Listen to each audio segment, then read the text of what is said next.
کۆمیسیۆنی هەڵبژاردنەکانی عێراق پشتیوانەی لا بڕیارەکەی ئەنجومەنی وەزیران دەکات. دوایەوەی لەم ماوەیەدا و سەبارەت بە وادەی هەڵبژاردننی پەرلەمانی عێراق و بەڕێوەچوونی پرۆسەکە نیگەرانی و ترس لە ناولایەنە سیاسیەکانی عێراقدا دروست بوو. ئەمڕۆ چوارشەممە 9 نیسانی 2025 نووسینگەی سەرۆکوەزیرانی عێراق لە ڕاگەیەنراوێکی فەرمیدا بڵاوی کردەوە کە ئەنجومەنی وەزیرانی عێراق ڕۆژی 11 تشرینی دووەمی ئەم ساڵی وەکو ڕۆژی بەڕێوەچوونی هەڵبژاردننی پەرلەمانی عێراق دیاری کردووە.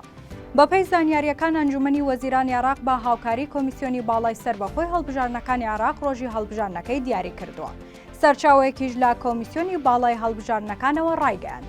کۆمیسیۆن ئامادەی خۆی بۆ بەڕێوەبردننی پرۆسەی هەڵبژاردنەکە دەربڕیوە. ئەم سەرچاوەیە دەشڵێت کێشە و گرفتمان لە ڕێکەوت و کاتی دیاریکراوی هەڵبژاردنەکاندا نییە و هاوکاری تەواوی خۆمان لەگەڵ ئەنجومەنی وەزیرانی عێراق ئەنجام دەدەین. سەرچاوەکە دەشڵێت لە دۆخی ئێستای عێراق و ناوچەکەدا بەڕێوەبردننی ئەم پرۆسەیە بۆ عێراق کارێکی پێویستە، چونکە تا دێت دۆخی ناوچەکە ئاڵۆزتر دەبێت و هەڵبژاردنێکی ڕاستەقینە دەتوانێت کاریگەری باش و ئەرێنی لەسەر کۆمەڵگەی سیاسی عێراق دابنێت.